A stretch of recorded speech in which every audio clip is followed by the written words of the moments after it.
Lost my life savings due to a ghost by Austin Murr. Suddenly, the fear and anxiety in me, that which plagued me the moment I set foot in this accursed house, turned to something different. No longer did I feel repelled by the beast. Like two magnets that were forced by nature to avoid one another, something in me flipped so violently that I now felt compelled to hunt her down. I didn't know what she was. I didn't need to know what she was, and I didn't care what she was. I would reduce her to dust, rip her to the very essence of her chemistry. My phone was 40% charged, so I pocketed the charger and installed a strobe light effect, then began my hunt. She was a nocturnal beast in this parallel universe with no sun, but she wasn't the apex predator, for I too was nocturnal. "Shut up, bitch!" I shouted while kicking the bathroom door open.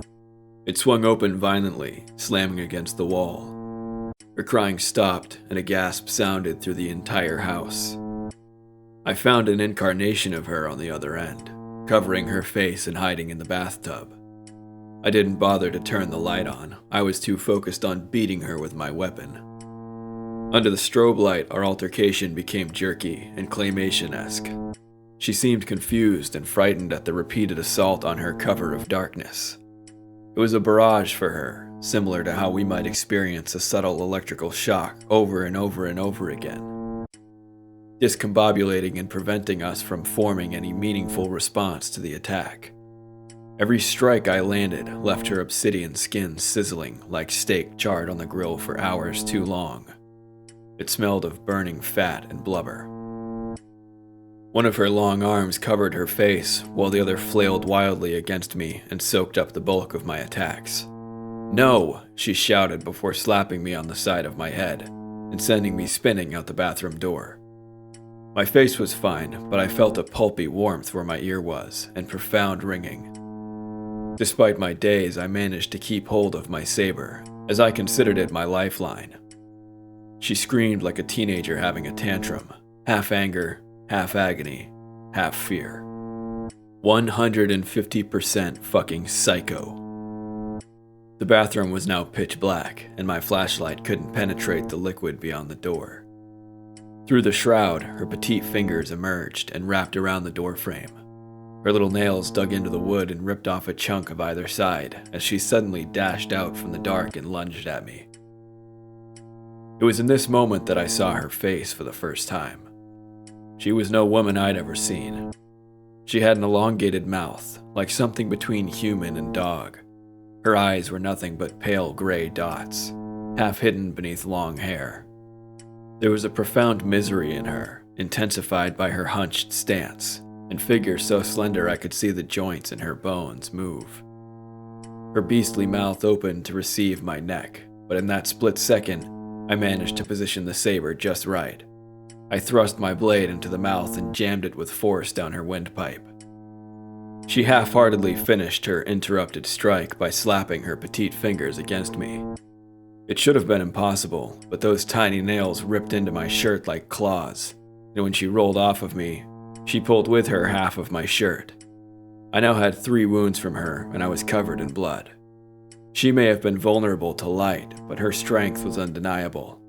Yet, here she lay, spastically flailing her long limbs like out-of-control fire hoses, as her skin sizzled away. Half the saber's blade was shoved down her neck, and she was trying to pull it out, but every time her fingers touched the blade, her fingers began to burn. Finally, she grabbed the hilt and managed to pull the saber out. She then flung it with a hatred back into the office. I was now without a weapon, and she was still alive. A black and murky liquid poured out of her mouth along with bouts of smoke. The darkness of the bathroom suddenly began leaking out, reaching for her, enveloping her with a coating. I knew not what this mystical beast was, but something told me it was about to regenerate. The darkness wrapped around her ankle and pulled her with a sudden jolt back into the depths of the bathroom before slamming the door shut.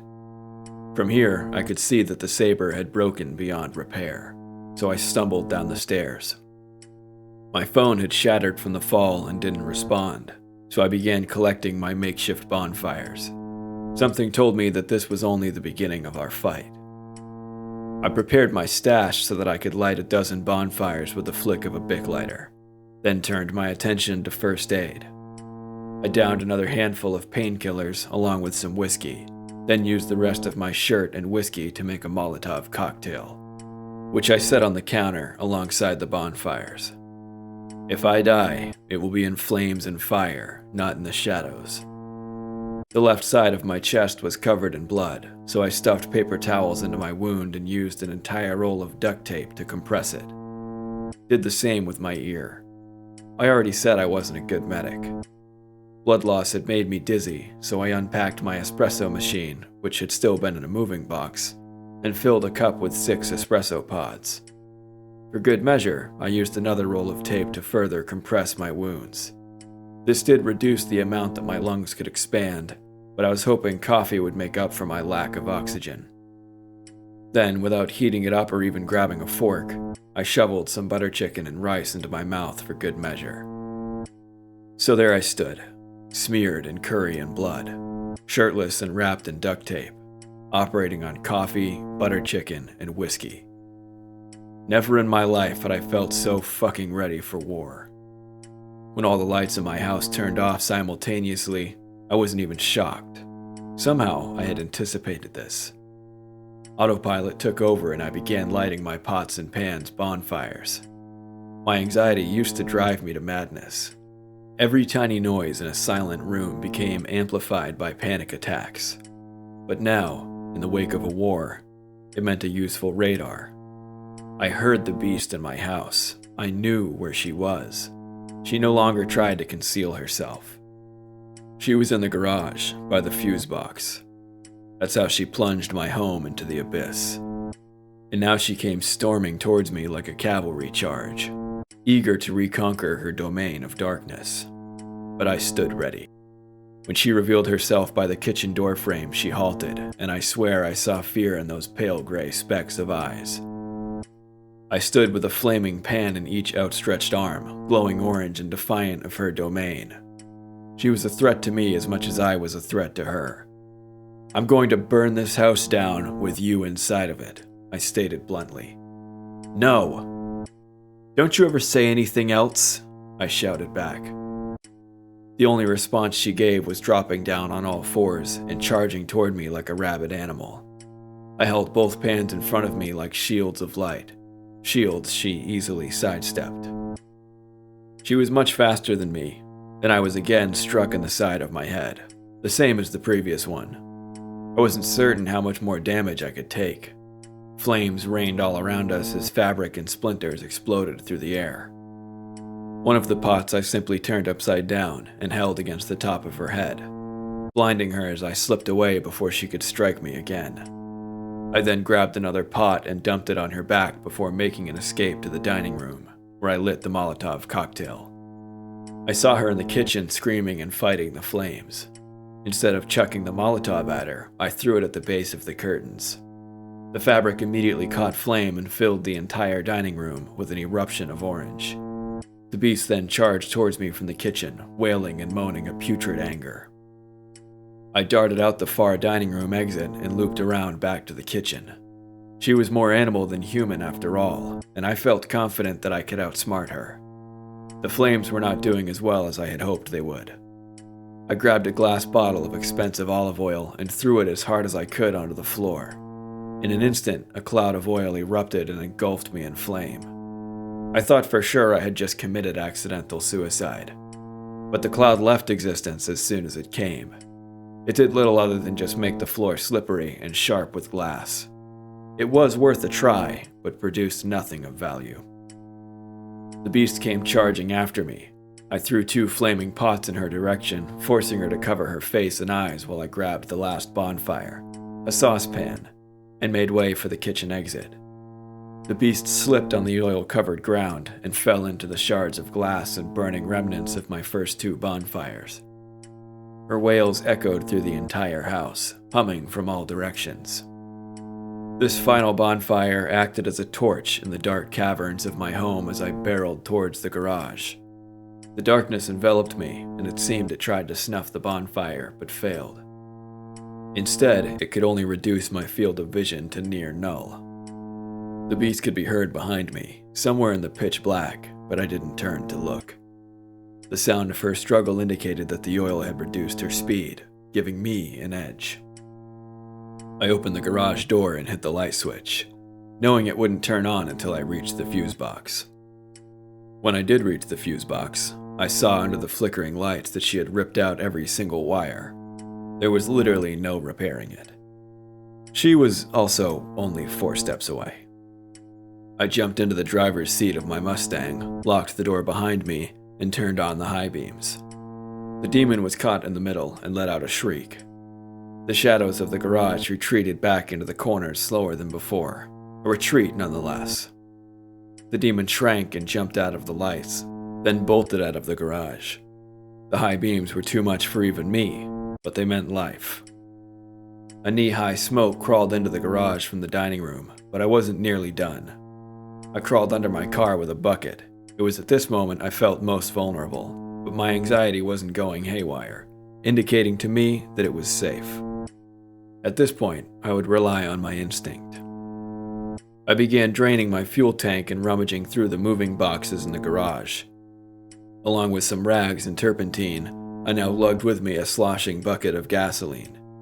Any misstep would now mean a very uncomfortable death, but it was me or her, or both of us. And I would rather see us both die than just me. With my saucepan forward, I stepped back into the hallway. To my left, my dining room glowed in epic orange.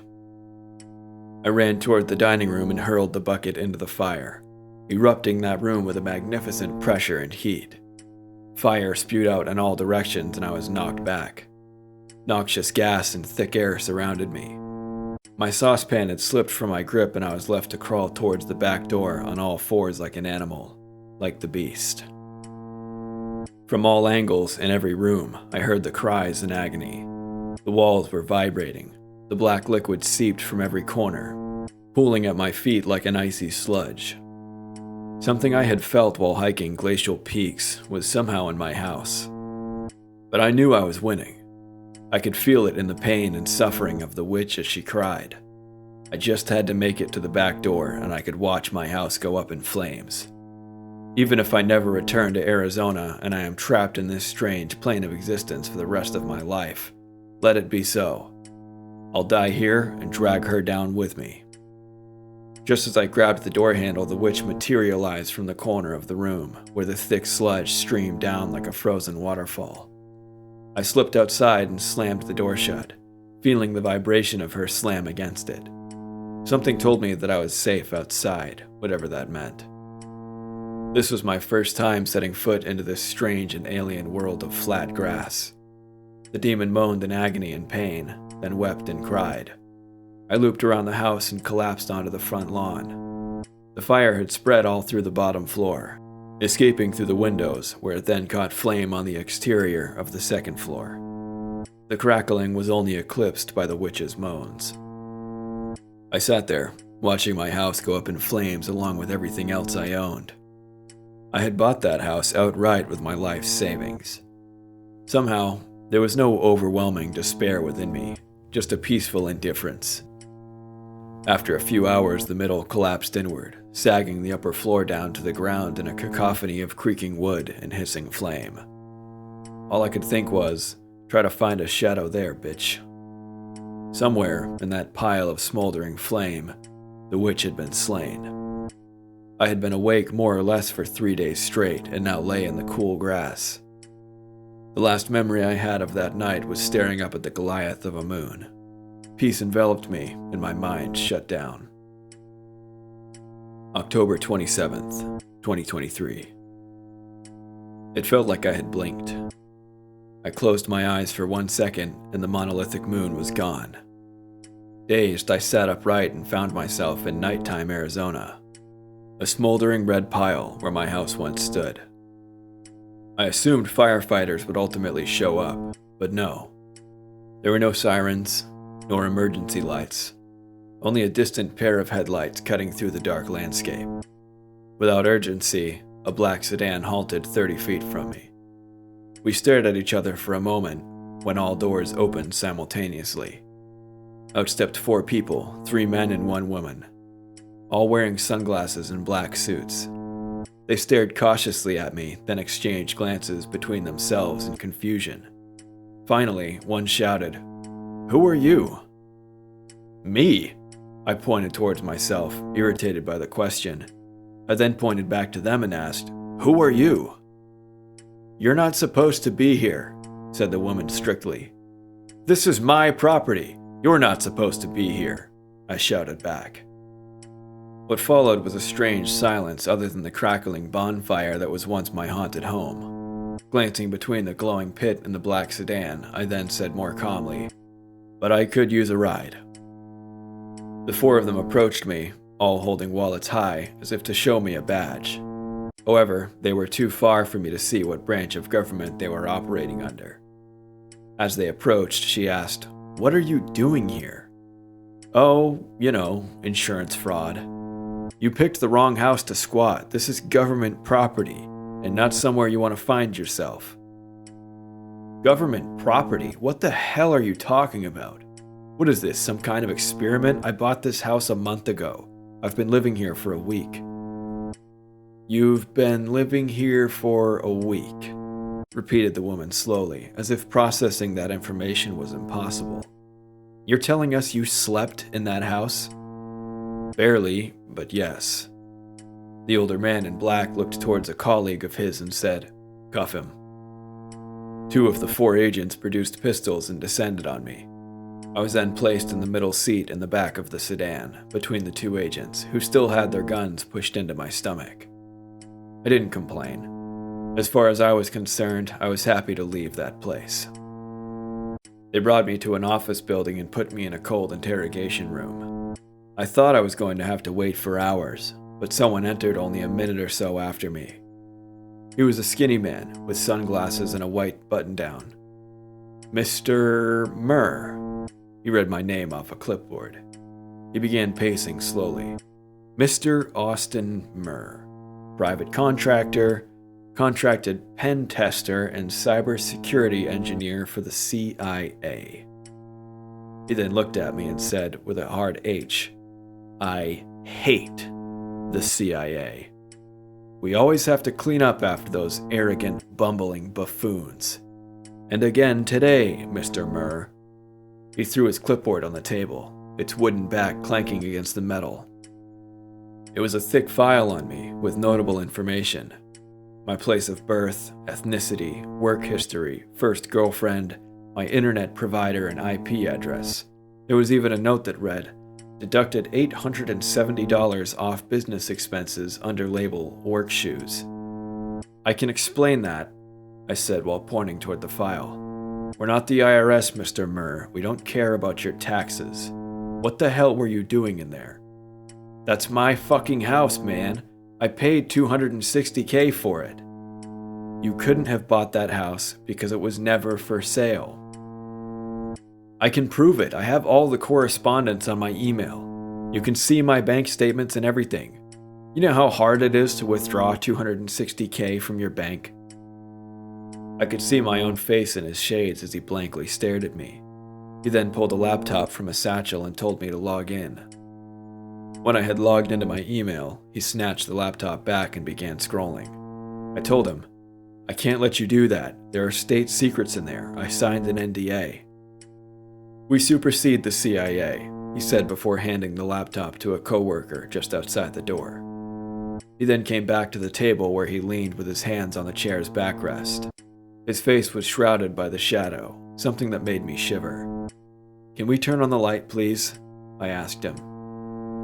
He ignored my question and instead asked his own. "Do you know who Victor Lustig is?" He was a con man, famous for selling the Eiffel Tower on 2 separate occasions. I always wondered how anyone could fall for something like that. Only a fool would fall for that. I stared blankly at him, or rather, the dark enigma where his face should be. Only the glint of his golden aviators gave me an indication of where his eyes were. When I realized why he had shared that anecdote with me, my anxiety was briefly replaced with a profound embarrassment and disappointment. I rested my forehead on the table and groaned. The mysterious agent regarded my misery with disinterest. After coming to terms with the fact that I had been scammed out of my life savings, that creeping feeling came back. Can we please turn on the lights? Mr. Murr, I don't think you are a fool, he continued dismissively. To have survived a week within the walls of the containment zone is a feat few can boast. I need to know how you did it. The hairs on the back of my neck stood up, and a cold feeling washed over me. I could sense it when she was near. What the fuck is she anyway? How did you sense it, Mr. Murr? A feeling similar to anxiety, like I would have a panic attack. My heart started pounding, my eyes searched the dark room and sweat glazed my skin. She was in the room. I feel it now! Turn on the fucking lights! Turn them on! She's here! She's right behind you! Suddenly, from elsewhere, my request was answered. The agent hadn't moved, and yet the lights snapped on. He looked back just in time to see the shadows retreat like liquid into the corners. He then looked back at me, and then to the tinted window. After a long pause, he said, Mr. Murr, you work for us now. This concludes Lost My Life Savings Due to a Ghost by Austin Murr. Thank you for listening. I hope you enjoyed, and as always, have a good day.